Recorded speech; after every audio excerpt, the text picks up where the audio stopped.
Pasará medio siglo y más, y por los caminos de aquel país de ensueño se contará una leyenda nueva y grande. Una leyenda que en el año 2400 comenzaría así. Una encrucijada en el camino a seguir allá por los años 1900. Envuelta en llamas, las iglesias de Oriente inclinaban sus campanarios, inclinadas de pena. Igual que en el Apocalipsis, la gente endemoniada se reía con desprecio y escupía los altares. Su risa, desenfrenada, la del ahorcado Judas Iscariote, atravesaba el siglo como una nueva religión. Fue entonces cuando apareció en la rumana Jerusalén un hombre surgido de las sombras misteriosas del bosque. Su vuelo de guardabosques en los montes de Bucovina. Era alto y delgado como el arce, rápido y flexible como una espada en la que vibra el acero de Damasco, signando cruces en el aire. Su mano era hermosa y sus dedos de príncipe, pero su puño se hacía pesado como una roca cuando apretaba con fuerza su pistola para vengar las injusticias. Su frente era celestial y su corazón como el de un niño, dispuesto a llorar por los dolores de sus semejantes.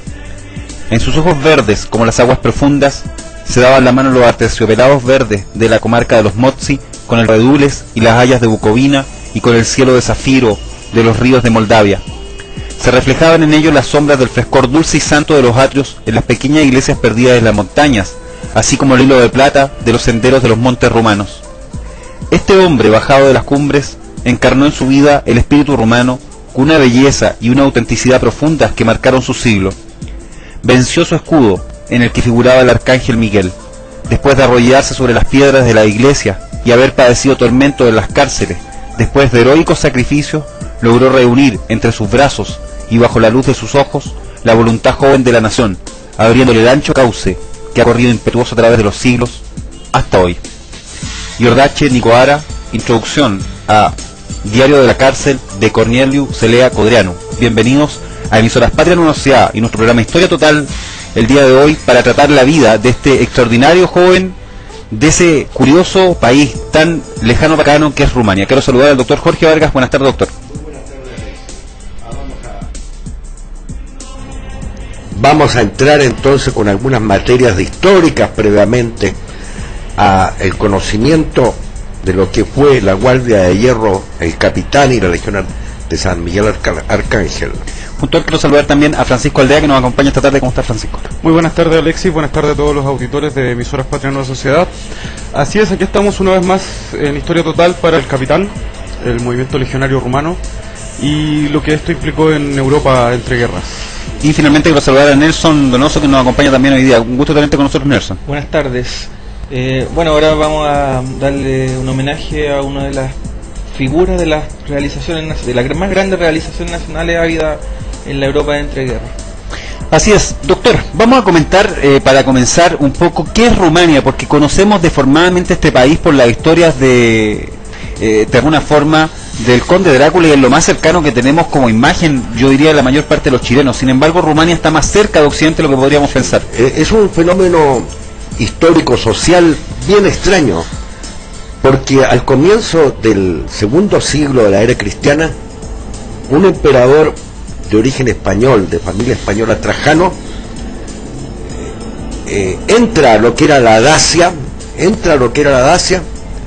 y ahí lleva españolas, y entonces durante aproximadamente 200 años se mantiene una dominación romana hispánica en este lugar. Y extrañamente, cuando tiene que retirarse al sur del Danubio las legiones romanas, también se retiran de Rumania, de la antigua Dacia, y que desde luego había fundado una serie de lugares y de fortaleza. Además de eso, se ha de saber que a los legionarios que jubilaban se les daba tierras en esta zona, así que quedó una población mixta formada por soldados legionarios rumanos españoles y mujeres de la zona. Así que se formó una cosa social y que es muy interesante, porque después van a seguir pasando una serie de invasiones.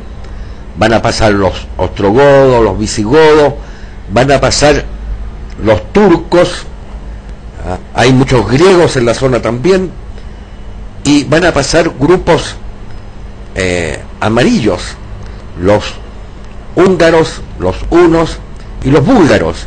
Y sin embargo, durante todos estos periodos en que no hay independencia, que también hay penetración de los polacos como eslavos, en que no tiene fue realmente unido el pueblo de esta zona, unido en torno a la fe.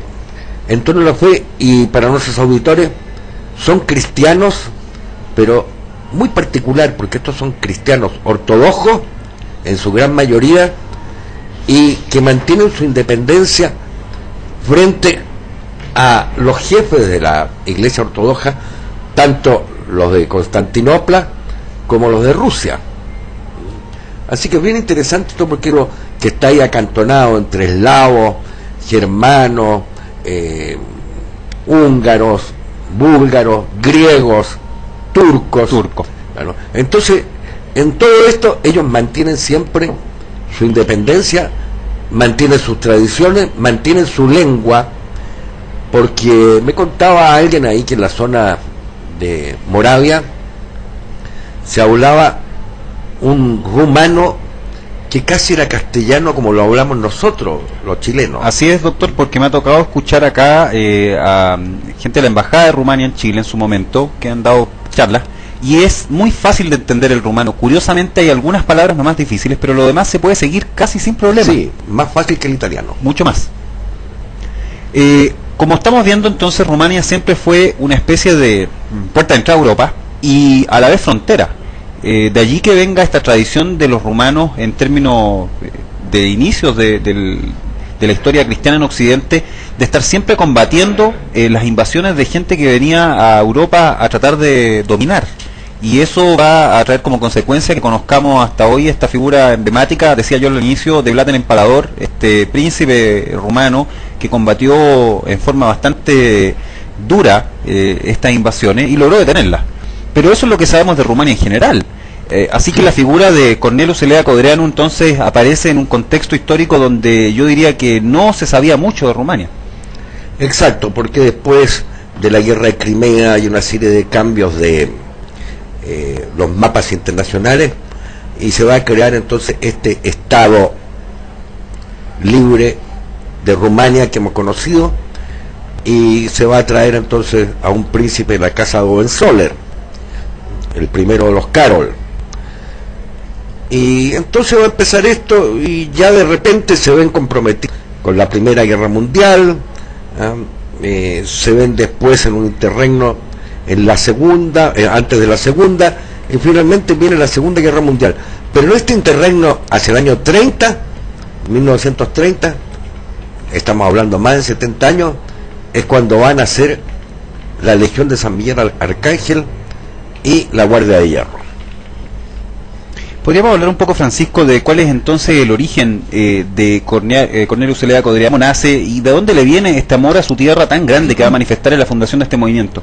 Bueno, Corneliu Codreanu nació en Moldavia, precisamente en la capital, en una ciudad llamada Iasi, y es el hijo mayor del matrimonio de un profesor de escuela rumano. Ahora, sin embargo, él va a rescatar siempre que su familia tiene un fuerte origen campesino, y eso es lo que va a destacar. E incluso se va a notar en su vida cuando él se dedica a trabajar precisamente en una granja junto a su hermano, cultivando precisamente la tierra.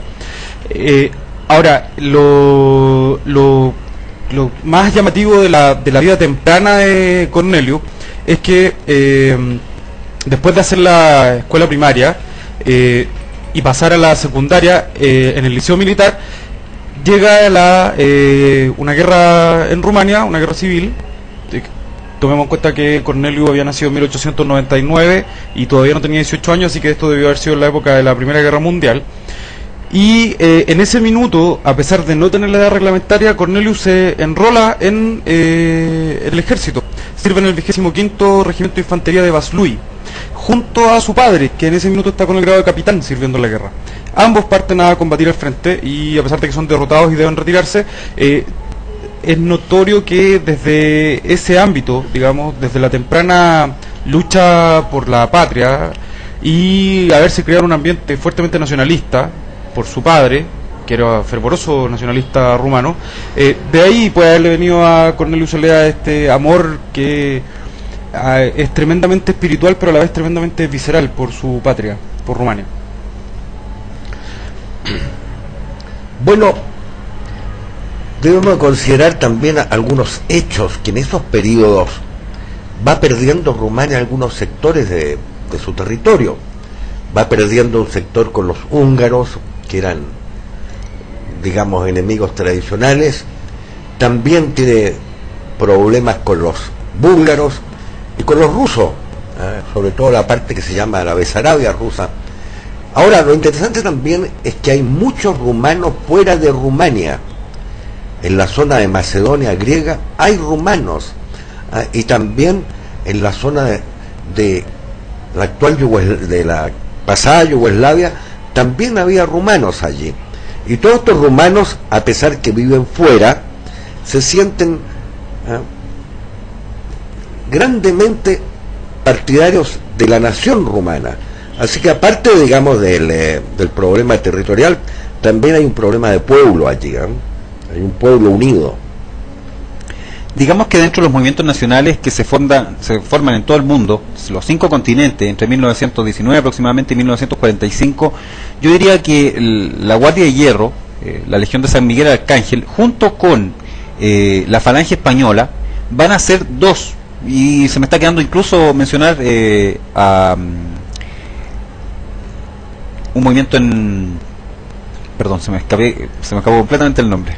¿El movimiento en? La Falanga. No, perdón. ¿En Irlanda? No, ya vamos a irnos a cualquier parte. Hay 3 movimientos que son profundamente confesionales. Uno es la Falange, otro es la Guardia de Hierro, que yo diría que es el más destacado de todos, y el tercero que se me escapó en este instante, y disculpen los auditores porque tengo un vacío ahí en el registro histórico. Pero particularmente la Guardia de Hierro va a tener una ligazón con el aspecto religioso, con la fe, enormemente profundo. ¿Y cómo surge en Cornelio este amor, esta fe profunda, intensa, y esta mezcla entre la política y la religión?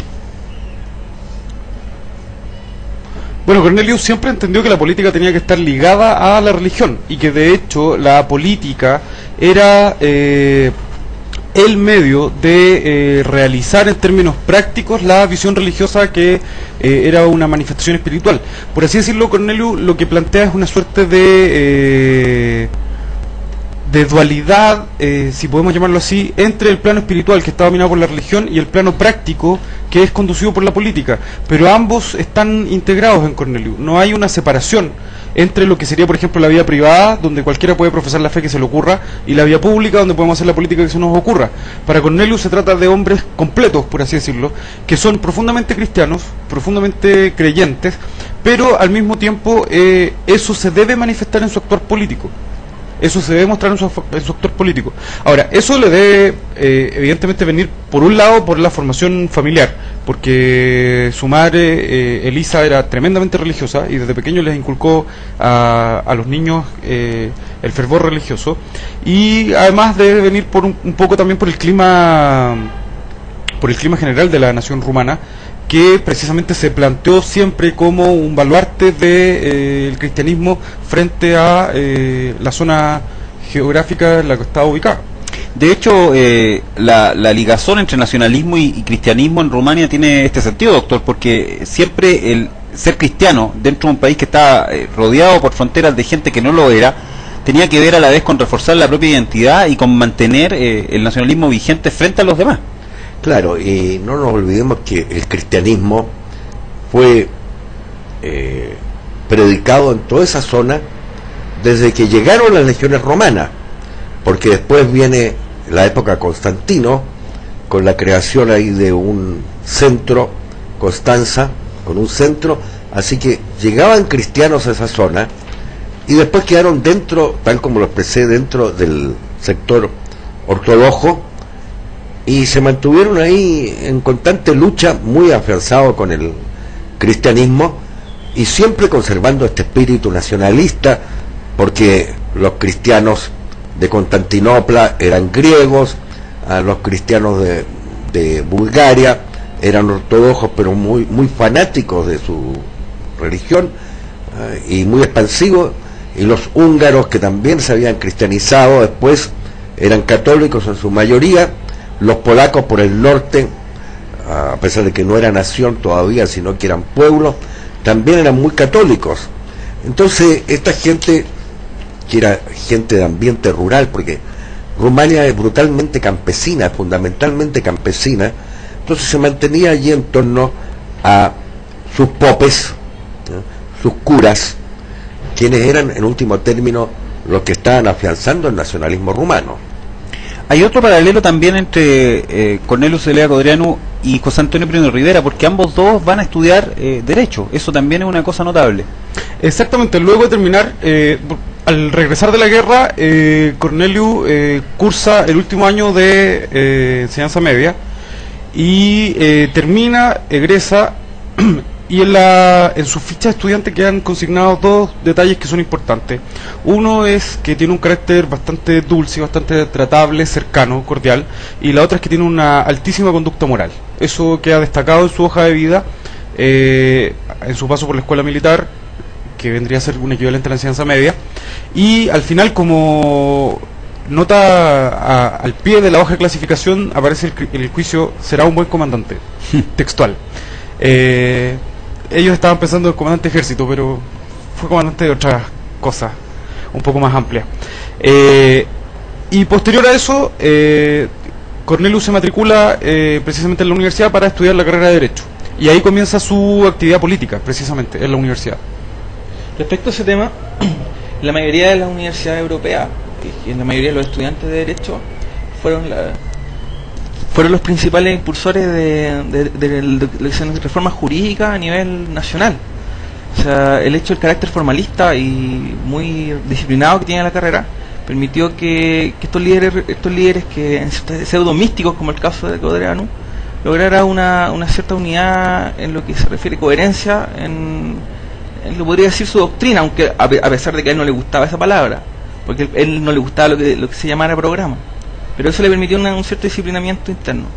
De hecho, no le gustaba en absoluto el nombre de programa o lo que tuviese que ver con estas cosas típicas de los partidos políticos tradicionales. Dice Codreanu: la piedra angular de la que parte la Legión es no el programa político, sino el hombre, la reforma del hombre, no la reforma de los programadores políticos. La Legión de Arcángel San Miguel será por consiguiente más una escuela y un ejército que un partido político. Y respecto a ese hombre, un hombre en el cual se encuentren desarrolladas al máximo todas las posibilidades de grandeza humana sembradas por Dios en la sangre de nuestra raza. De esta escuela legionaria saldrá un hombre nuevo, un hombre con las cualidades de héroe, un gigante en nuestra historia que sepa combatir y vencer a todos los enemigos de nuestra patria. Bueno, va formando entonces este movimiento político que tiene una célula fundamental que se llama el nido. Para formar un nido se necesitan 3 personas de comienzo. Es muy parecido a lo que era el tercio español antiguo. Con 3 personas en combate, digamos, era la base del tercio, la base de los 3. Después los rusos van a poner la troika también como 3. Pero se va formando en diversas partes de Rumania, y también fuera de Rumania, de los rumanos externos, se van formando entonces diversos nidos que van a hacer posible que la Legión y la Guardia de Hierro logren hacer su ingreso en política. Este ingreso en política se va a demorar algunos años, porque la Guardia propiamente de la Legión de Arcángel se va creando el año 1930. En 1930 ya empieza a hablarse de la Guardia de Hierro. Un par de años antes se hablaba de la Legión de San Miguel Arcángel. Y entonces cuando Codreanu toma el mando, y con el nombre de capitán, aquí no hay Führer, no hay caudillo, no hay primer ministro, no hay duce, sino que hay capitán. Como señalaba Francisco, esta mezcla entre lo ético, lo moral, y lo religioso y lo político se da tal vez en ninguna otra figura con la fuerza que se da en Codreanu, y tiene que ver con su percepción del mal. El mal no se agota en la forma externa de un sistema político falso e injusto, está en el interior del hombre y tiene raíces en el orden sobrehumano del espíritu. Por ello, solo tiene sentido una lucha que abarque toda la complejidad de estos distintos aspectos. Codreanu es consciente de ello y nos lo reitera desde la página de su diario. La característica de nuestro tiempo es que nos ocupamos de la lucha entre nosotros y otros hombres, no de la lucha entre los mandatos del Espíritu Santo y los apetitos de nuestra naturaleza terrena. Nos preocupan y nos complacen las victorias sobre los hombres, no la victoria contra el diablo y el pecado. Todos los grandes hombres del mundo de ayer y de hoy se han afanado especialmente por las luchas y triunfos exteriores. El movimiento legionario forma excepción, ocupándose también, aunque insuficientemente, de la victoria cristiana en el hombre con vista a su salvación. La responsabilidad de un jefe es muy grande. Él no debe deleitar los ojos de su ejército con victorias terrenales, dejándolos al mismo tiempo impreparados para la lucha decisiva, de la cual el alma de cada uno se puede coronar con la victoria de la eternidad o con la derrota eterna. La verdad es que leyendo este diario La Cárcel de Codreanu y leyendo todo lo que hay publicado sobre él, que hay muchas obras, y tenemos acá una obra que vamos a contar un poco, doctor, la que tiene usted en sus manos, queda claro que yo creo que Codreanu termina haciéndose político porque no queda otra opción que luchar en la arena política, pero él, si hubiese vivido en un mundo donde no hubiese tenido que desarrollarse políticamente, habría terminado, como decía Nelson, siendo un místico, no un pseudo místico. Yo creo que Codreanu era un místico entero, Francisco. Además que hay que considerar un factor. Terminada la Primera Guerra Mundial, Rumania se ve rodeada de repúblicas que van a ser satélites de la Unión Soviética. Después de la muerte de Lenin y cuando Stalin asume el mando, eso ya se ve notoriamente, que ya ni siquiera son gobiernos, por así decirlo, de pantalla de la Unión Soviética, sino que directamente son satélites de la Unión Soviética, bajo el régimen de Stalin. Y eso empieza a penetrar en Rumania y empieza a tener influencia en la universidad, que es el medio donde en ese minuto está moviéndose Codreanu. Codreanu ingresa a la universidad en 1919, en el otoño de 1919. A estudiar Derecho. Y ahí es donde comienza su lucha política, y su lucha política como tal, ya en una organización, va a nacer en 1923, un año después que termina la universidad, en la Liga de la Defensa Nacional Cristiana.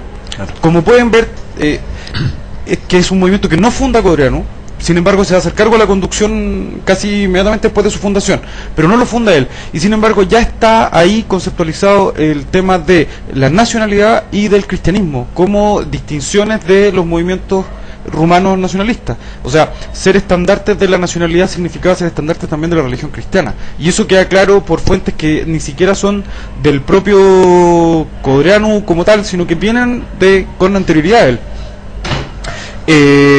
Ahora, respecto a la guardia como tal, la Codreanu, al hacerse cargo de ciertos aspectos de la dirigencia de la Liga de la Defensa Nacional Cristiana, termina por aglutinar a la juventud y formar como una especie de versión juvenil de la Liga, la Legión de San Miguel Arcángel, que después terminará siendo un partido político autónomo, un movimiento político en realidad, para decirlo como correctamente. Correctamente, sí. Bueno, Alexis, has dado a conocer que aquí hay un texto sobre la Guardia de Hierro.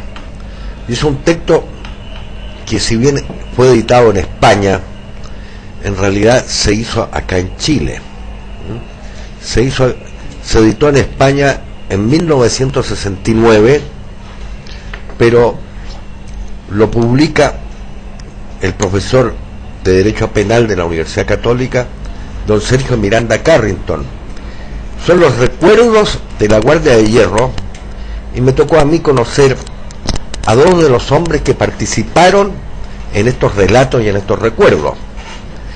El principal fue Nikos Kirani, que era un rumano macedonio de la zona de Grecia y que iba habitualmente a Rumania a ver la marcha y a cooperar con la Guardia de Hierro. Y el otro hombre era Aarón Popa, quien publicó aquí en Chile 2 libros sobre economía, uno de ellos la Antieconomía, y se juntaban en los cafés a los cuales yo participaba a contar todas estas relaciones y a ir aclarando fechas y viendo la marcha de lo que fue la Guardia de Hierro en esos años, y sobre todo viene el relato de los españoles, de los rumanos que van a España y que mueren, muchos de ellos en Majada Honda, y todavía en un montículo hay entonces un monumento en recuerdo de los rumanos que murieron en la Revolución Española, porque lo tomaron como si fuera un hecho rumano, vale decir, todavía persistía en el recuerdo histórico de los pueblos, todavía persistía el hecho de esa unión con la cual habían empezado los dacios con las legiones españolas, hispánicas que llevó Trajano. Digamos que ahí mismo muere el segundo hombre de la Guardia de Hierro, John Mozza, que va a ser triunfalmente recibido, en realidad después de muerto en España. Su cadáver va a ser trasladado de vuelta a Rumania, y por todos los lugares donde pasa, todos los movimientos nacionales van a rendirle honores. Esto incluye delegaciones de la SS, de la Hitler-Jugend en Alemania, y es una cuestión triunfal su regreso victorioso en la muerte, digamos, a Rumania, después de haber combatido en la guerra en España. Así que esto ya le va a dar un carácter heroico y sacrificial al movimiento, que se va a ver bastante marcado en el resto de la historia del movimiento. Claro, y hay otros nombres junto a eso. Está John Mozza, Vasily Marín, Jorge Klime, el príncipe Alexu Cantacuzino, sobrino de un general de ese apellido, Vanica Dobra, Nicolás Totu, John Dumitrescu y muchos otros que fueron a España. Y en un comienzo hicieron este viaje desde Rumania a España a pie, digamos, fueron por tren y por bus de la época, pero Francia no los dejó pasar. Entonces tuvieron que acudir a bajar por Italia y tomar un barco para poder llegar a la zona nacional, y después entonces entrar a el frente de guerra. Y Majadahonda está en Castilla la Vieja. Bueno, estas son emisoras Patria, Nueva Sociedad, transmitiendo en vivo para Chile y el mundo a través de internet. Estamos en Historia Total, revisando la vida de Cornelius Celea Codreanu, el capitán de la Guardia de Hierro rumana. Vamos con nuestro primer intermedio musical y volvemos un instante más. No se vaya a nuestra sintonía.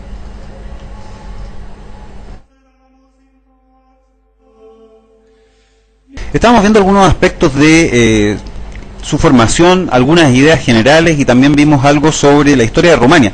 Pero sería interesante entrar, Francisco, en un recuento de lo que va a ser Corneliu antes de formar la Guardia.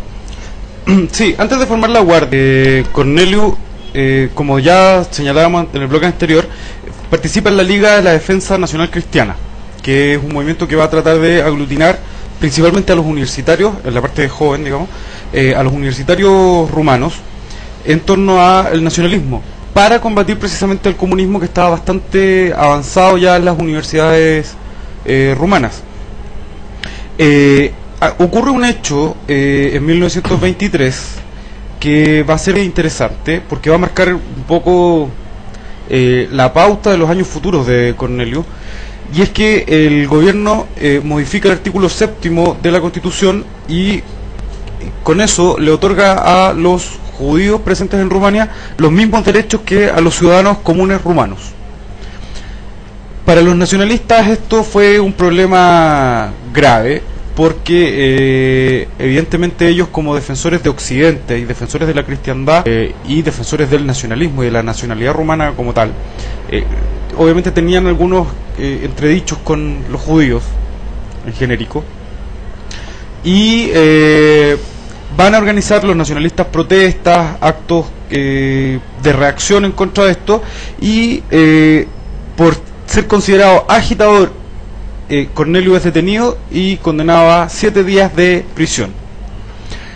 Estos primeros 7 días van a marcar, por decir, la pauta de los años por venir, porque Codreanu efectivamente va a pasar bastante tiempo detenido. En distintas instancias el gobierno va a disolver primero la Legión, después la Guardia, en sucesivas ocasiones, y Corneliu cada vez que ocurre algo de esto es detenido nuevamente y encarcelado, hasta que finalmente, como muchos de ustedes ya sabrán, muere precisamente estando preso. Lo que es un detalle interesante. Y lo que quiero señalar es que Corneliu Celea Codreanu, cuando se entrevistó con Giulio Cébola, él marcó inmediatamente la diferencia con los que lo comparaban con el fascismo italiano y con el nazismo alemán, puesto que él señalaba que para el fascismo lo que se destacaba era la forma. El Estado debía conformar una cultura. En cambio, para el nazismo era la raza, sobre la cual se sustentaba la cultura. Y para Codreanu era la religión. Digamos que esta visita de Julius Evola, este intelectual destacadísimo, ¿no? Que se considera uno de los ideólogos del fascismo italiano, pese a que no fue militante nunca del partido, queda reflejado en un texto del año 38, escrito en Bucarest, por Julius Evola. Yo creo que sería interesante darlo a conocer en esta instancia. Dice: rápidamente nuestro automóvil deja tras él esa cosa curiosa que es el Bucarest del centro, un conjunto de pequeños rascacielos y de edificios muy modernos, esencialmente de tipo funcional, con unos escaparates y unas tiendas de estilo entre el parisino y el americano, siendo el único elemento exótico los frecuentes sombreros de astracán de los agentes y los burgueses. Llegamos a la estación norte, tomamos una polvorienta carretera provincial flanqueada de pequeños edificios del tipo de aquello de la antigua Viena que conduce en línea recta hacia la campiña.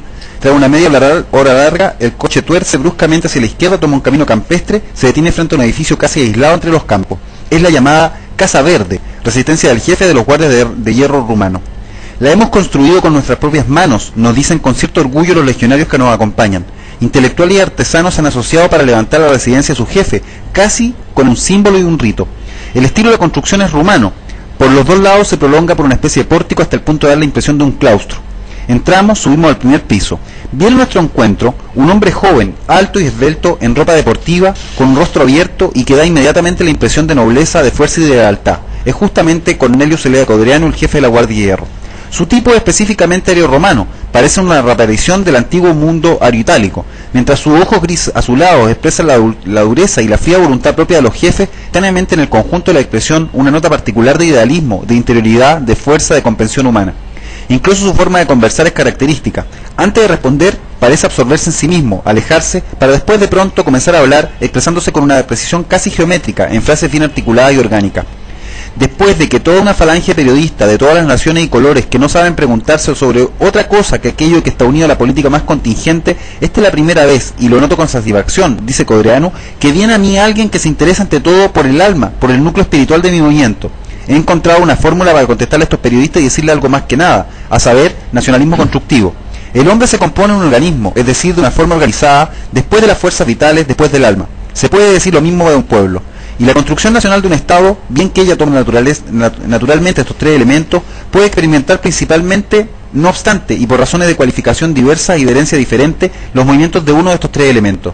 Según mi opinión, el movimiento fascista predomina el elemento Estado que corresponde al de la forma organizada. Aquí habla la potencia formadora de la Roma antigua, maestra del derecho, de las organizaciones políticas, de las cuales Italia es la heredera más pura. En el nacionalsocialismo está, por el contrario, puesto de relieve aquello que se refiere a las fuerzas vitales, la raza, el instinto de la raza, el elemento étnico nacional. En el movimiento legionario rumano, el acento está puesto sobre todo en aquello que, en un organismo, corresponde al elemento alma, sobre el aspecto espiritual y religioso. De ahí vienen las características de los diferentes movimientos nacionales, visto que al final comprenden los tres elementos y no niegan ninguno de ellos. El carácter específico de nuestro movimiento nos viene en herencia. Ya Heródoto llamaba a nuestros padres los dacios inmortales. Nuestros ancestros getotracios tenían fe, antes incluso el cristianismo, en la inmortalidad e indestructibilidad del alma, lo cual solo demuestra su orientación hacia la espiritualidad. La colonización romana ha añadido a este elemento el espíritu romano de organización y de forma. Todos los siglos siguientes han disgregado a nuestro pueblo y lo han hecho miserable, pero de la misma forma en que un caballo enfermo y postrado se puede reconocer la nobleza de su raza, igualmente se puede reconocer también en el pueblo romano de ayer y de hoy los elementos latentes de esta doble herencia. Y es esta herencia la que el movimiento legionario quiere despertar, continúa Codreanu. La parte del espíritu quiere crear un hombre espiritualmente nuevo. Una vez realizada esta tarea de movimiento, el despertar de la segunda herencia nos espera, es decir, el de la fuerza romana políticamente formadora. Así el espíritu y la religión son para nosotros el punto de partida. El nacionalismo constructivo es el punto de llegada, una simple consecuencia. La ética, simultáneamente ascética y heroica, de la Guardia de Hierro consiste en reunir uno y otro punto. Exactamente. Si bien la Guardia tiene su estructura, como es ser el Consejo de la Legión, su jefe, el capitán, el Senado, las organizaciones universitarias, la Hermandad de la Cruz, que encuadraba a los estudiantes secundarios, sin embargo, la base estaba en el nido. Había dicho el capitán: el jefe de un movimiento debe tener muy en cuenta la realidad, y ahora mi realidad era el hombre aislado, un infeliz campesino pobre que lloraba en una aldea, un desgraciado obrero enfermo, un intelectual desarraigado. Entonces a cada uno de estos seres le di la posibilidad de reunir a su alrededor a un grupo del que era un jefe, el nido con su jefe. Yo no le nombraba jefe de nido, eran sus fuerzas vale decir los mismos participantes del nido, que le elevaban, las que le nombraban, y no se convertía en jefe porque yo lo quisiera, sino porque él podía reunir, convencer. Partiendo del jefe de nido, lentamente llegué al jefe del pueblo, de allí al jefe de distrito, al de la provincia, y tan solo en 1934, vale decir después de 7 años, al jefe de región. Ahora, ¿qué consistían los principios básicos del nido? El primer principio era la ley de la disciplina. Sed disciplinados porque sólo así venceréis. Seguid a vuestro jefe en lo bueno y aún en lo que parezca difícil. Segundo principio, ley del trabajo. Trabajad cada día. Trabajad con placer. Sea la recompensa de ver en vuestro trabajo, no la ganancia, sino la alegría de haber puesto un ladrillo en la elevación de la región, en el florecimiento de Rumania. Tercero, ley del silencio. Hablad poco, solo cuando sea indispensable. Sea vuestra oratoria la oratoria de los hechos. Obrad y dejad que los demás hablen. Ley de la educación. Debéis llegar a ser héroes, que el nido sea vuestra escuela. Conoced bien a la región. Quinto, ley de la ayuda mutua. Ayudad al hermano herido en la desventura. Jamás le abandonéis. Y sexto, ley del honor. Sed fieles a los preceptos del honor.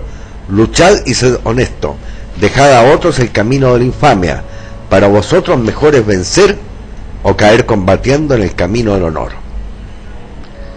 Y esta era la organización tan simple de la Legión de San Miguel Arcángel, y estos eran los nidos y el espíritu de estos nidos.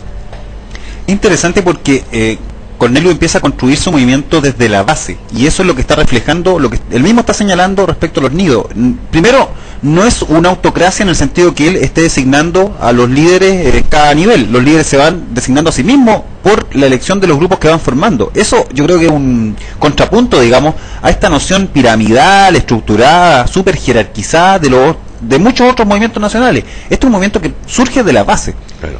Habitualmente un movimiento político hace una estructura vertical y va llenando los espacios, como quien dice, va poniendo en estos huecos a su gente. Pero aquí es al revés. Aquí se empieza desde abajo y de ahí van surgiendo los jefes. Y si un jefe no sirve por diversas razones, el nido elige otro jefe. Y cuando el nido completa 13 personas, cuando llega al 14, se vuelve a dividir y se forma otro nido. Aquí se cubren las bajas que se han creado ahí con otros participantes. Así que esto va creciendo permanentemente. Yo he visto que ha habido intentos, Francisco, por emular esta idea de los nidos, pero nunca con el éxito que tuvo Codreanu en su momento. Y yo creo que porque además los nidos tenían una doble función. Por una parte tenían la función política, pero por otra parte estaban muy mezclados al tema. Exactamente, estaban tremendamente vinculados al tema religioso, y además hay que tomar en consideración que estaban vinculados con el tema agrícola campesino, que en Rumania era bastante fuerte. Como lo señalábamos recién, Rumania era principalmente un país campesino. Entonces este nivel de estructura de los nidos desde abajo le permite manejar una estructura que es bastante manejable desde la perspectiva religiosa por un lado, y desde la perspectiva de la estructura social está basada en el campesinado. Y además dentro de la misma Rumania habían también algunas minorías muy activas. Hemos recién hablado, ¿no es cierto?, de las minorías judías, que eran muy activas y manejaban prácticamente todo el sistema de comunicaciones, de prensa y de radio. Pero además popularmente había otro grupo muy activo y muy grande, que podía alcanzar un 20%, que eran los gitanos.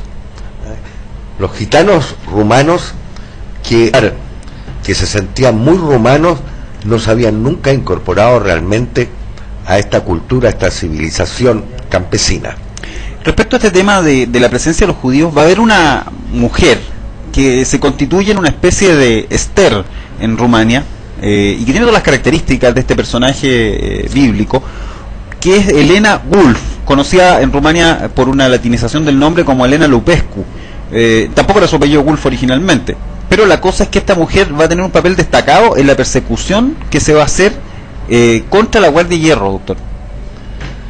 Bueno, de partida, ¿no es cierto?, vamos a tener nosotros el hecho de que ya Hohenzollern habían llevado colonias judías a la zona de Sarabia, a la zona de límite de Rumania con Rusia, habían llevado colonias judías a trabajar el campo, el agro, pero estos elementos también habían entrado a las ciudades, y entonces cuando aparece esta mujer como amante del rey Carol II, que es un personaje bastante extraño, porque hacia el año 26 había dimisionado, como dice, y había dejado a su hijo Miguel como rey, y posteriormente entonces este hijo de menor de edad, posteriormente él lo va a desplazar y va a asumir el reinado, y esto causa un escándalo muy grande, que este hombre, aparte de sus amores con la señora Lupescu,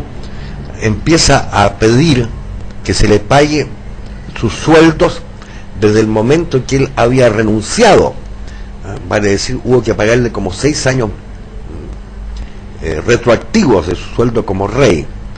Y es un hombre que cuando llega al poder llega con un gran sentido contrario a la opinión pública rumana, y justamente uno de los que combaten al rey va a ser entonces la Guardia de Hierro. Y de hecho se lo va a cuestionar precisamente en la perspectiva moral por estos amoríos que tiene con la Lupescu, su amante, y esto es declarado, y me recuerda un poco esa prédica de San Juan Bautista contra Herodes, que también tiene la relación, ¿no? Exactamente, sí. El símil es bastante cercano. Un poco más adelante, cuando hablemos de la muerte de Codreanu, vamos a volver sobre el tema, pero en el fondo el símil es exactamente el mismo. Herodes con Salomé, y al final la cabeza de Bautista, que denunciaba esta relación, es la que va a terminar cayendo, y en este caso Bautista sería Codreanu. Además de la inmoralidad de Carol por el tema de las relaciones con esta señora, está también los negociados que hacía Carol estando en el poder. Codreanu relata que él tenía antecedentes de que, por ejemplo, se habían firmado decretos que obligaban a todos los oficiales del ejército a tener 10 uniformes cada uno. ¿Y qué lo fabricaba? Lo fabricaba una empresa en la cual uno de los dueños era el rey Carol, precisamente. Y además existían documentos que probaban que los materiales de guerra que había comprado Rumania en Checoslovaquia, a la fábrica Skoda, habían ido por ahí con su comisión también a las arcas del rey Carol.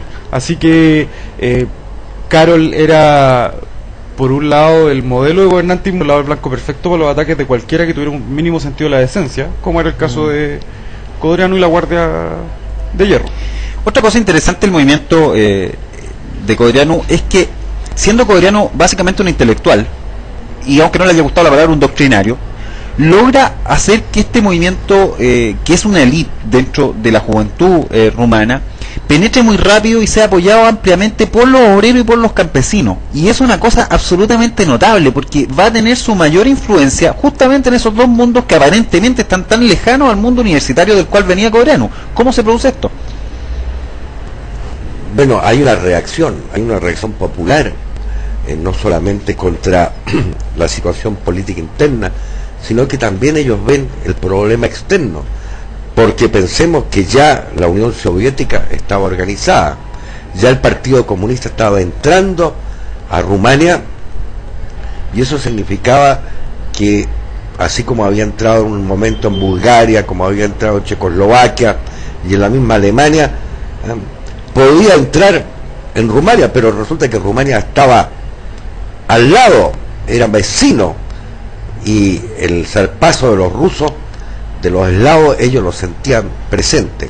Así que todo el mundo se unió frente a este grupo nacionalista, y era la base popular la que fundamentaba esto. No era el ejército, a pesar de que en una época después tuvieron una alianza con el general Antonescu, pero eso se debió fundamentalmente al desplazamiento que hicieron del rey Carol. Lo particular, tomando lo que está diciendo el doctor, el movimiento de Guardia de Hierro fue uno de los movimientos que alcanzó mayor porcentaje dentro del electorado. Si no me equivoco, llegaron a un 20% total, tomando en cuenta la manipulación electoral que había en aquel momento. O sea, yo creo que fue uno de los movimientos mucho más por parte del pueblo, y especialmente los campesinos y los estudiantes, puesto que era su base, era el estudiantado y también campesinos. De hecho, ellos tenían sus negocios propios, bazar, etcétera, y trabajaban la tierra para así poder sustentar el movimiento. Sí, otro aspecto súper destacable de la Guardia de Hierro es que Codriano dijo a un principio que ellos tenían que generar sus propias fuentes de financiamiento, no querían depender de ninguna suerte de sponsor, auspiciador o empresario que les estuviera entregando recursos para poder hacer las cosas, y por eso forma estos campos de trabajo, que son también una experiencia bastante inédita, doctor. Y además de eso, es muy cuidadoso en que no aparezca financiado ya sea por la Alemania de Hitler o por la Italia de Mussolini. Siempre se mantiene en un problema, en un terreno de independencia política económica, y se va creando entonces este movimiento que popularmente ayuda, tal como se ha expresado acá, la edificación de la sede nacional es una edificación que se hace con material aportado por los militantes y por trabajo personal de los militantes que van levantando allí esta gran casa. Yo creo que eso también debe haber afectado un poco el nivel de adhesión que manifestaron los rumanos por la Guardia de Hierro, porque si uno lo analiza, cualquier movimiento político, sea del carácter que sea de la doctrina que sea, sus fuerzas en una primera etapa siempre las agota en la búsqueda del poder político, en la obtención del poder político, planteando siempre el discurso de que una vez que esté en el poder va a realizar las transformaciones que plantea en su programa o en sus declaraciones de principio o lo que sea. En cambio, en el caso de la Guardia de Hierro lo que ocurre es precisamente lo contrario. Ellos pretenden transformar la sociedad rumana, pero lo empiezan a hacer desde abajo hacia arriba, por así decirlo.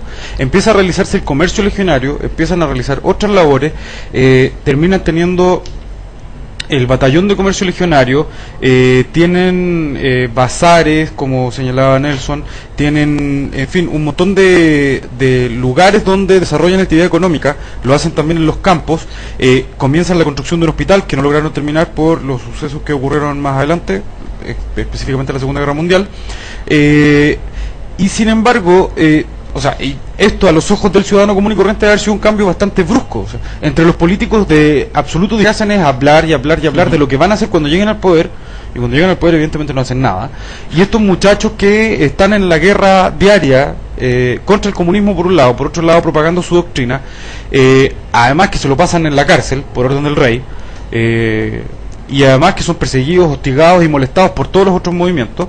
Al respecto, cabe señalar una pequeña aclaración, digamos, para los auditores que no conocen mucho la distinción. La Legión de San Miguel Arcángel se fue el 24 de julio de 1927. La Guardia de Hierro se funda 3 años después, el Domingo Ramos de 1930. La Guardia de Hierro se funda como una especie de brazo armado, por así decirlo, de la Legión de San Miguel Arcángel, como una especie de grupo de protección, como una especie de SA, como una especie de grupo de choque. Y el símbolo de la Guardia de Hierro es bastante específico. Es un enrejado que no puede ser reproducido actualmente, por eso en todas partes aparece un enrejado de 3 vigas verticales, 3 vigas horizontales, que quieren representar obviamente una cárcel. Pero dentro de eso, por detrás de eso, en los dibujos originales de la época, lo que aparece es un gigante verde.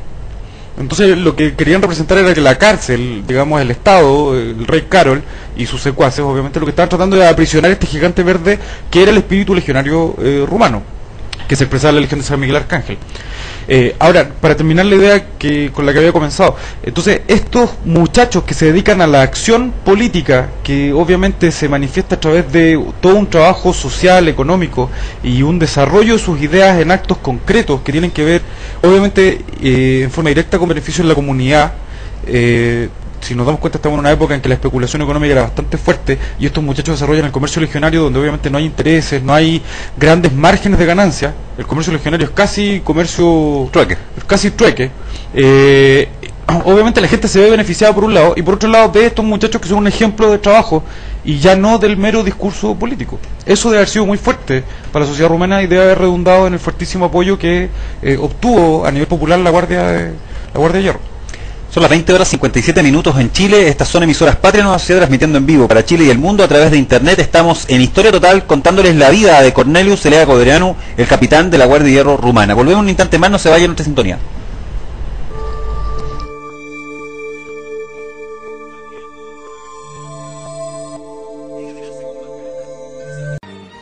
En 1923, Codriano es encarcelado por primera vez, con un grupo de jóvenes camaradas complotados para hacer justicia entre los traidores y enemigos de la nación rumana.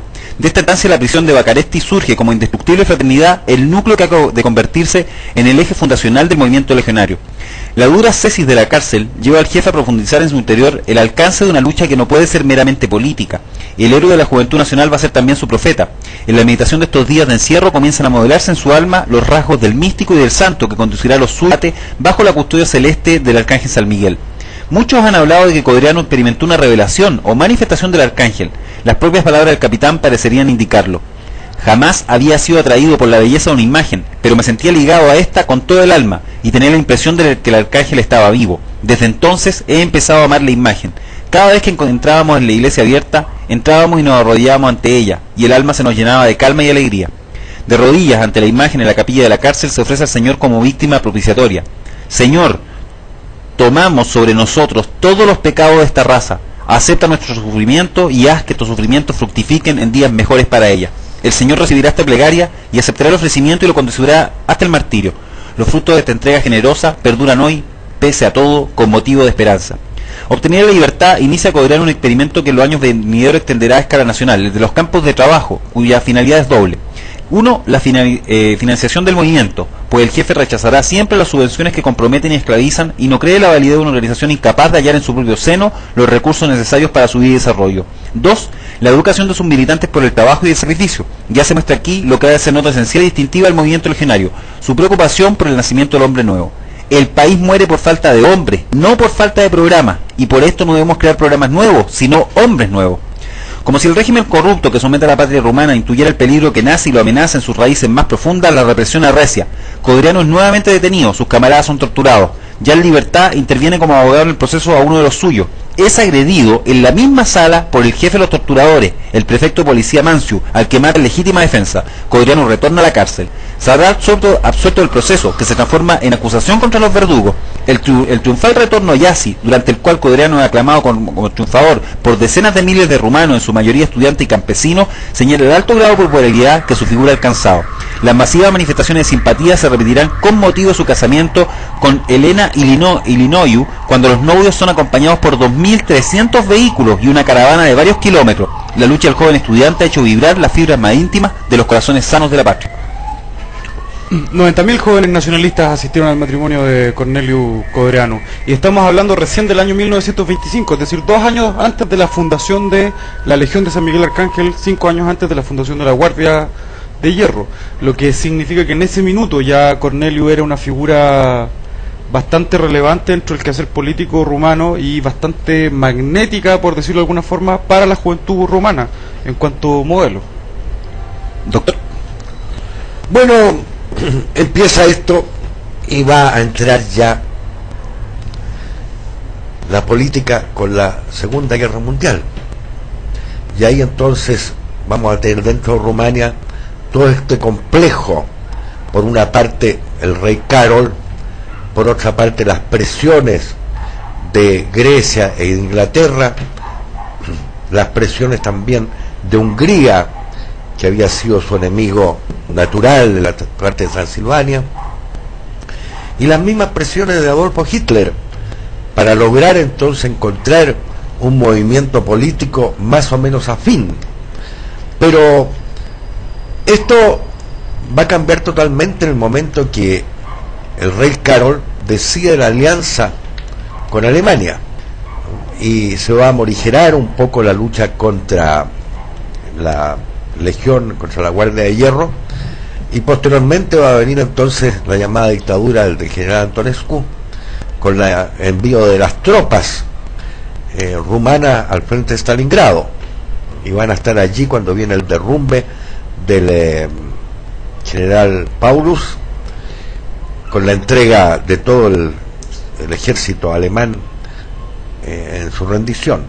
Bueno, todo esto entonces va a tener una influencia bastante grande en lo que va a pasarle a la Guardia de Hierro dentro de Rumania, porque ya está muerto el capitán, y va a tomar entonces el mando Orea-Sima, y mientras Orea-Sima está en una posición intermedia los legionarios que ya habían tenido dificultades con Antonescu y habían sido llevados a Alemania a trabajar en la fábrica Heinkel de aviones cerca de Berlín.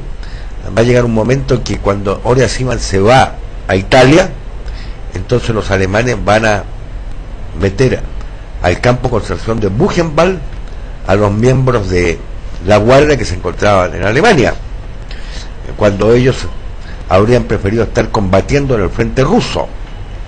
Una de las paradojas más increíbles de la historia de los movimientos nacionales de Europa. Claro. Realmente impactante. Y me acuerdo que Nicolás Kirani me contaba que cuando ellos fueron liberados en Buchenwald y se consiguieron unos vehículos, salieron todos con el brazo en alto, como lo hacía la guardia de hierro. Entonces nadie entendía nada cómo estos prisioneros en Buchenwald salían brazo en alto, cuando brazo en alto era la expresión del Partido Nacional Socialista alemán. Yo quiero volver atrás porque hay un documento que es la carta de los legionarios rumanos del Frente Español de John Mozart, porque lo hemos nombrado solamente la pasada, y quiero leerla porque en realidad esta carta es una cosa notable. Hacia el año 1937.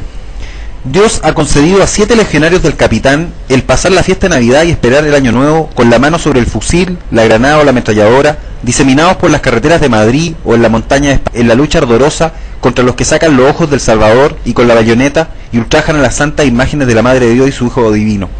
Les ha honrado, digo, porque no puede haber para un hombre un honor más grande, un llamamiento más lleno de frutos espirituales que el ser defensor de Cristo y por Cristo del linaje cristiano. El año que ha pasado, 1936, abrió esta lucha cruel en el suelo español. El año en que entramos, 1937, ¿quién sabe a qué otras pruebas, quizá mayores, va a someter a los hombres y a los pueblos? Hacia este año nuevo que alborea la aurora de la sangre, encaminarse los rumanos con el espíritu limpio de molicie y de vacilaciones, preparados espiritualmente para tiempos grandes, de encrucijada. Que sus corazones reciban el nuevo espíritu de honradez legionaria, reuniendo toda la pureza del alma que aún poseen, para producir quizás con sufrimiento la cosecha preciada del sacrificio por la cruz y por la estirpe. Dejemos a un lado aquella palabrería vana y especialmente aquella creencia de que hemos cumplido con nuestro deber solo por haber luchado con palabras huecas, con apariencias, con alabanzas estériles y decisiones que no son seguidas del peso áspero de los actos, de los sacrificios, de las cargas. Despojémonos de todas nuestras debilidades, miedos, ambiciones. Elevemos a la cumbre, revestido de todo lo mejor, de lo más valiente, de lo más puro de nuestro espíritu. Y así, armados, esperemos órdenes para abrirnos paso, y dispuestos a verter nuestra sangre y a morir entre las negruras de tinieblas y de perdición que envuelven cada vez más a nuestra estirpe. Solo así, dirigiéndonos por el camino que ahora se nos abre, podremos esperar días de sol y de victoria rumana en este año nuevo que se aproxima, lleno de tinieblas y dificultades. Porque Dios no lleva en el carro de la victoria más que a los valientes, a los que están dispuestos a perder sus vidas para rescatar su estirpe y su alma. John Mozart. Y además hay una crónica en un periódico rumano que se llama La Libertad, donde este rumano escribe con motivo de las Navidades del año 36, cuando va a empezar el año 37, y dice así: sin duda la bestia roja será vencida al fin, pues la iglesia fundada por Cristo no podrá ser vencida ni por las puertas del infierno. Pero he aquí, sin embargo, que en los países donde el comunismo diabólico ha vencido, la iglesia ha sido aniquilada, no para siempre, pero sí para el siglo actual, vale decir el siglo XX, y en su lugar se ha enseñoreado el poder diabólico de la incredulidad, de la corrupción, con los sufrimientos y la muerte espiritual y corporal de los hombres de hoy. Creemos en la resurrección de la iglesia, tanto en Rusia como en la España comunista, pero esta resurrección, como la salvación de nuestra patria, de la desgracia del dominio del anticristo, depende de nuestro esfuerzo. Dios ha dicho que las puertas del infierno no prevalecerán contra la iglesia, pero Dios ha tenido confianza en el esfuerzo de los hombres y en su adhesión a él. Y con esta imagen de San Miguel Arcángel también dice: sin lucha valerosa, ni el arcángel San Miguel ha podido librar al cielo de las huestes de Lucifer, el jefe de los ángeles rebeldes. Religiosa la concepción. Pero es una religiosidad cristiana combativa y europea, y eso es algo notable. No tiene nada que ver esto con ese judeocristianismo de llantos y contemplaciones de dolor por sí mismo, digamos, dos mundos. Digamos, usted estaría hablando de una época preconciliar, Exactamente. no lo que ha pasado después. Exactamente. Sí. Tampoco un terror y temblor al estilo de Kierkegaard. No, por Dios, si no tiene de existencialista eso. Claro. A eso me refería. Además, disculpa, no sé si el símil sea lo más correcto, pero la verdad es que al escuchar hablar de la Guardia de Hierro, y creo que fue la primera impresión que tuve cuando leí el libro de Miranda Carrington, uno tiene la impresión de que si tuviéramos que hacer retroceder la Guardia de Hierro 1000 años, 800 años, los encontraríamos súper cómodos con las túnicas blancas y las cruces de malta rojas en el pecho, como templarios instalados en Europa. O como Porque- templarios combatiendo en Jerusalén. Como templarios combatiendo en Jerusalén, exactamente, porque es más o menos el mismo espíritu, o sea, una especie de... Es una orden monástica de una guerrera. orden monástica y guerrera, exactamente lo mismo, sí. Aquí se plantea la misma lucha que plantea el Bhagavad Gita y que en realidad que la lucha interior. Él plantea la religiosidad como una lucha interior que se manifiesta hacia el exterior. O sea, viene de toda una raíz pagana que se manifestaba en la antigua, proyecta en la Edad Media con el espíritu gibelino, lucha entre los gibelinos y los guelfos, y que en cierta forma se plantea los templarios que dijo recién Francisco y la legión que estamos hoy día señalando. Es un cristianismo militante, tan militante como en su momento y en su origen pudo haber sido, doctor, la orden jesuita, Exactamente. la compañía de Jesús. Como fue en un comienzo. En un comienzo, a eso me refiero. Porque Antes, es que los antes auditores- que fuera ocupado por ciertos elementos que no eran cristianos viejos. Sí, está súper claro eso. Sí. Francisco, No, Nelson quería aportar algo. Mire, respecto a la religiosidad de Codreanu, quiero señalar un texto que él escribió en aquella época, que dice: la mejor manera de acabar con un pueblo es despojarlo de su alma, de su espíritu, de su esencia, para conseguir que el gobierno secreto del mundo, esto es una frase nueva así, nos ha impuesto dos dioses, la materia y la razón. Al adorar a estos falsos dioses, los pueblos venden su alma al diablo y se convierten en marionetas. Materia y razón deben estar al servicio de la espiritualidad, del alma de cada pueblo. Aquí dice la materia. Dice, en este siglo en que la materia es dueña omnipotente, en el que nadie empieza una cosa sin antes preguntarse cuánto dinero tiene, Dios ha querido demostrar que en la lucha y en la victoria legionaria la materia no ha tenido parte alguna. Con nuestro gesto audaz nos separábamos de la mentalidad dominante en el siglo y matábamos en nosotros un mundo para crear otro distinto, alto hasta los cielos. El dominio absoluto de la materia será destruido para ser sustituido por el dominio del espíritu, de los valores morales. No negamos ni negaremos la existencia, el sentido y la necesidad de la materia en el mundo, pero negamos y negaremos eternamente el derecho a su predominio absoluto. Chocábamos así contra la mentalidad según la cual el becerro de oro era considerado como el centro y el significado de la vida. Nos dábamos cuenta de que siguiendo este camino, en la relación entre el espíritu y la materia, habremos agotado en nosotros todo valor, toda fuerza, toda fe y toda esperanza. La fuerza de nuestros comienzos las habíamos encontrado tan solo en la fe inmutable, que siguiendo las leyes de la armonía original de la vida, la subordinación de la materia al espíritu, nos ha permitido vencer las adversidades y triunfar sobre las fuerzas satánicas, coaligadas con el fin de destruirnos. La razón, otra característica de nuestro comienzo, además de la falta de dinero, ha sido la falta de programa.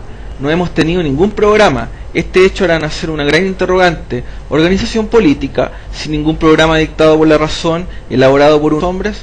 Pero no nos habíamos reunido porque pensásemos de la misma manera, sino porque sentíamos de la misma manera. No teníamos el mismo modo de pensar, sino la misma estructura espiritual. Esto significaba que la estatua de otra diosa, la razón, sería destrozada. Lo que el mundo había levantado contra Dios, nosotros, sin derribarlo ni despreciarlo, lo volvíamos a su verdadero sitio, al servicio de Dios y del sentido de la vida. Si no teníamos por consiguiente ni dinero ni programa, teníamos en cambio a Dios en el alma, y Él nos inspiraba la fuerza invencible de la fe. Codreanu. doctor. Bueno, es interesante volver sobre estos hechos que los miembros de la Guardia hacia el año 42 fueron llevados a trabajar como esos voluntarios de los países del este y de los países del oeste también, que iban a las fábricas alemanas, pero hacia el año 43 entonces fueron trasladados a este campo de concentración de Buchenwald, donde había muchos rumanos, y no solamente de la Guardia, sino que habían otros. Y les llama mucho la atención en este relato que los soldados alemanes que cuidaban este campo de concentración en realidad no eran alemanes, eran soldados rusos del llamado Ejército de Blasov, que tenía un nombre muy particular, Ejército de Liberación de Rusia, y que Alemania los estaba ocupando no para combatir en el frente contra los soviéticos como ellos querían, sino que lo estaban ocupando para que hicieran de guardia de los detenidos. Vale decir, en Buchenwald los carceleros, la minoría eran alemanes, la mayor parte eran rusos, lo cual también se daba en otros, bueno, habían carceleros de origen polaco. Bueno, estamos llegando al final del programa ya, y hay que hacer notar que el final del programa coincide con la permanencia total de Codreanu en prisión. No sale. Sí, exactamente. En 1938, Carol reestructura el gobierno, saca al general Antonescu de los cargos que estaba ocupando y nombra a Călinescu como nuevo ministro del Interior. Călinescu se lanza con todo sobre la guardia, detiene obviamente a Codreanu, el 16 de abril del 38 detiene a 30.000 legionarios, lo que no es poco, y finalmente le levantan un juicio a Corneliu y termina siendo condenado a 10 años de prisión por instigar la guerra civil.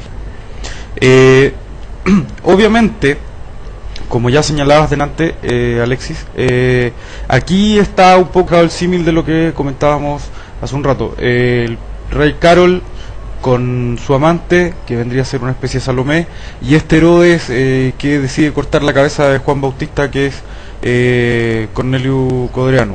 Y tenían mucho miedo, ¿ah? La verdad es que tanto el rey como el primer ministro y toda la gente que está en el poder le tenía un pavor enorme a la legión. El hecho que hayan encarcelado 30.000 militantes es una cifra impensable. O sea, ¿quién mete a todo un movimiento entero político a la cárcel en su conjunto? Lo vimos aquí en Chile el año 38, después de la masacre del Seguro Obrero. Se encarceló a toda la gente del Movimiento Nacional Socialista chileno, pero allá fueron muchos más.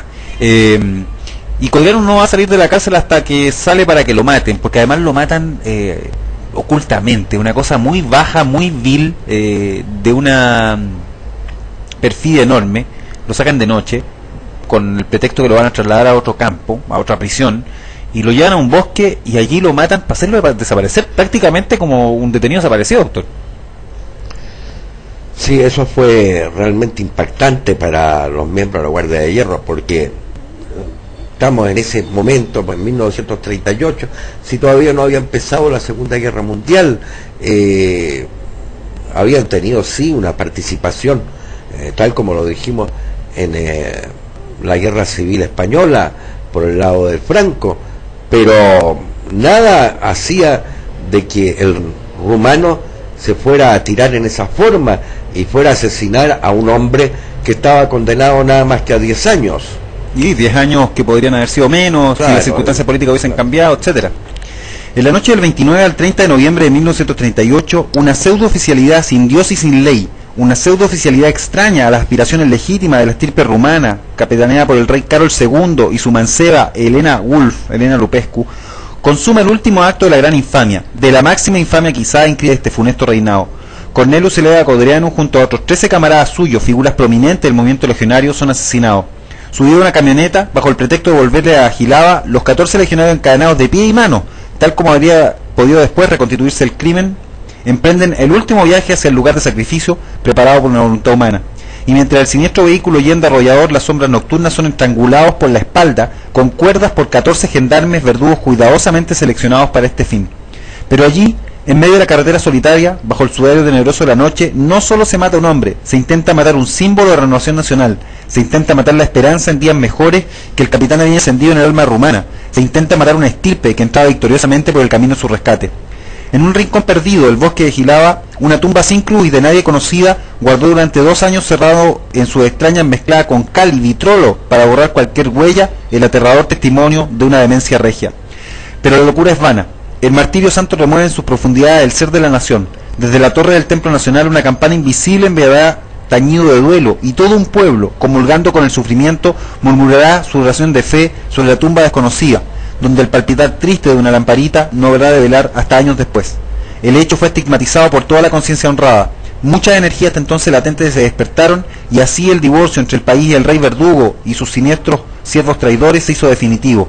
Sobre la alegría desvergonzada de la favorita del palacio y sus connacionales, sobre las carcajadas de satisfacción salida de la oscuridad de las logias siniestras, la juventud rumana, coronándose de nuevo con las espinas de la muerte, jura llevar adelante la llama viva de su capitán, llevarla hacia las cimas de gloria de la verdad rumana.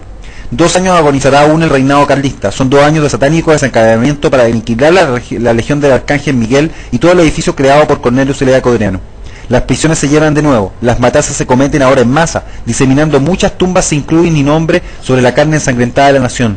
Cuerpos torturados en las cuevas policíacas son dados como pasto a los humeantes crematorios. Miles de rumanos de todos los estratos sociales, transfigurados por el gran sacrificio del capitán y viviendo en el cáliz de su martirio, se alinearán serenos y despreciando la muerte ante la ametralladora de la gendarmería. Y cuando la descarga homicida les penetra la carne y destroza los pulmones, con la última gota de vida que se extingue murmuran, como luminosa profecía para la historia de la verdad suya: ¡viva la Legión!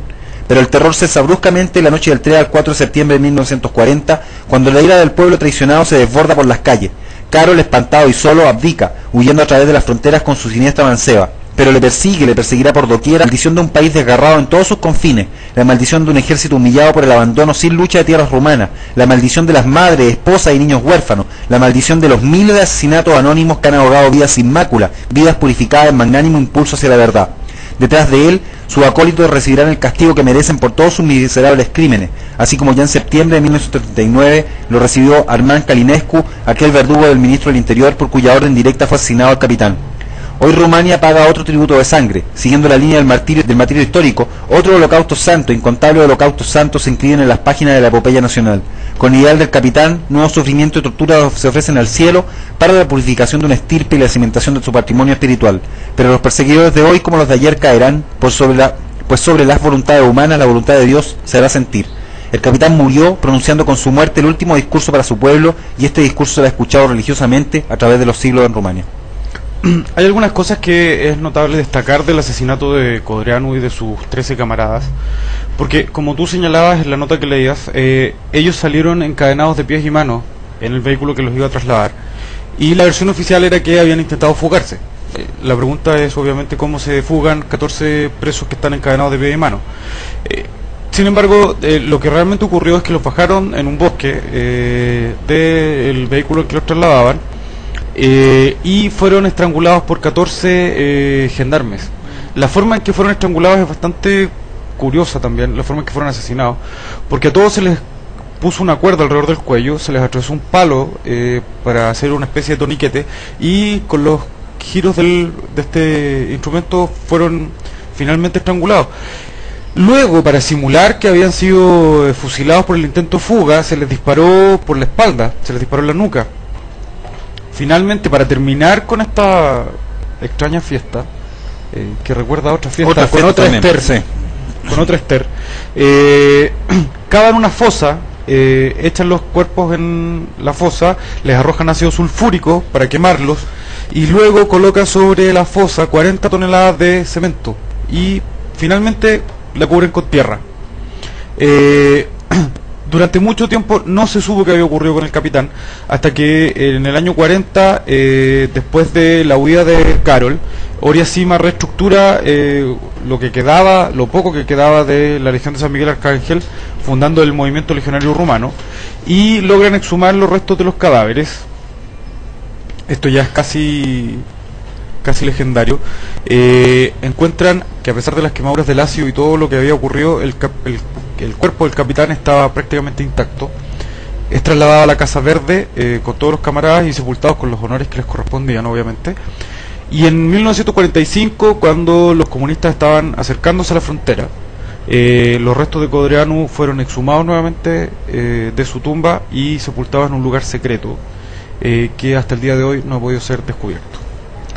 Claro, para nuestros auditores es importante que sepan que huye Carol, abdica, pero surge Miguel, aquel rey que había, aquel hijo de Carol que había desplazado Carol en un momento.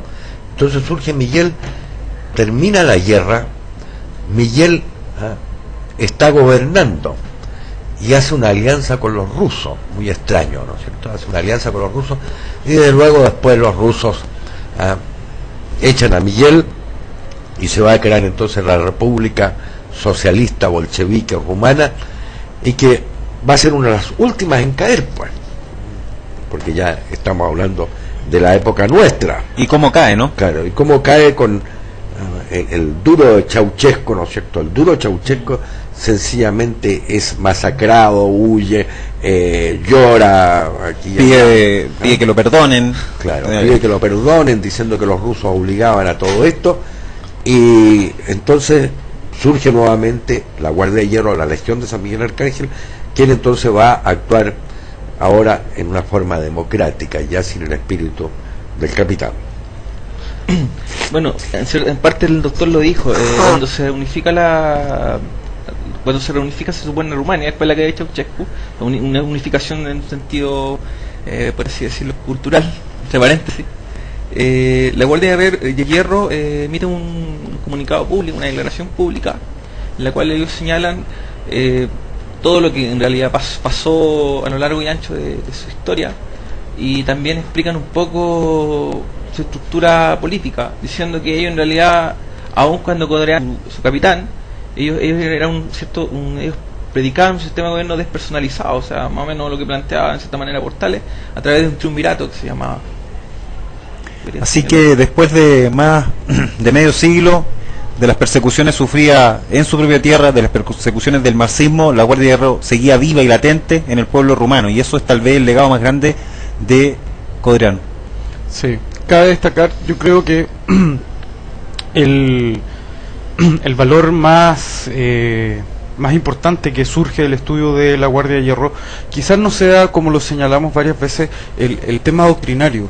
Uno es difícil que encuentre textos donde se diga la Guardia de Hierro pensaba esto, pensaba aquello, pensaba esto otro, tal era su programa, tal era lo que quería hacer una vez en el poder, pero lo que surge claramente leyendo las obras que existen al respecto es el espíritu de la Guardia, que independiente de las diferencias doctrinarias que uno pueda tener, en mi caso, por ejemplo, principalmente con el tema religioso, no dejan de ser impactantes y no dejan de ser motivantes. Leer la vida del capitán, el ejemplo de lucha, el levantar un movimiento que trate de reflejar todo lo que es su nación y hacerlo trabajar por su nación, independiente de la conquista del poder político, es algo que resulta tremendamente motivante para cualquier persona y altamente edificante. Creo que es más que un ejemplo de programa político como podrían ser movimientos nacionalistas europeos de la entreguerra, Cornelio Codreanu es lejos uno de los ejemplos morales y vitales más altos que existen dentro de estos movimientos.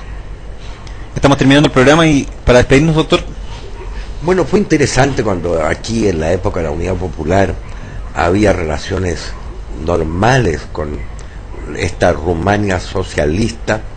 Interesante fue conversar con rumanos que estaban viviendo en Chile hace algunos años, conversar con estos diplomáticos que estaban muy a disgusto con el bolchevismo dentro de su patria, e incluso después del 11 de septiembre de 1973 se mantuvieron relaciones con Rumania, e incluso los rumanos participaron en algunos proyectos mineros en Copiapó.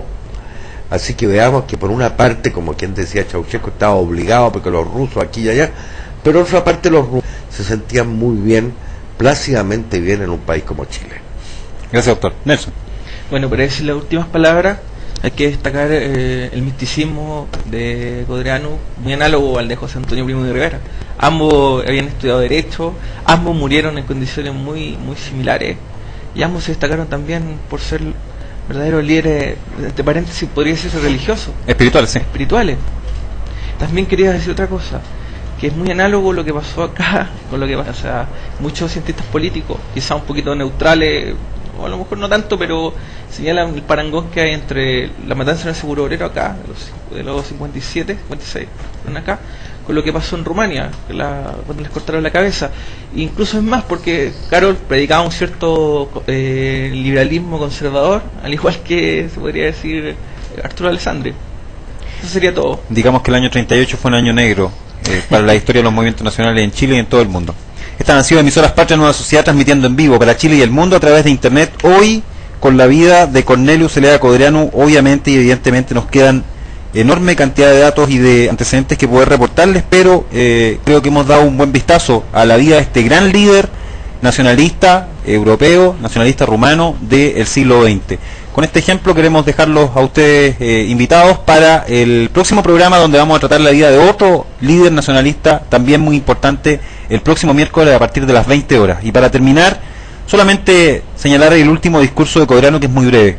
Enviarán para prendernos y matarnos. Huiremos, nos esconderemos, lucharemos, pero al final seremos seguramente vencidos, pues nosotros seremos pocos, perseguidos por batallones y por regimientos rumanos. Entonces recibiremos la muerte, la sangre nuestra, la de todos correrá. Este momento será nuestro más grande discurso dirigido al pueblo rumano y el último. Muy buenas noches.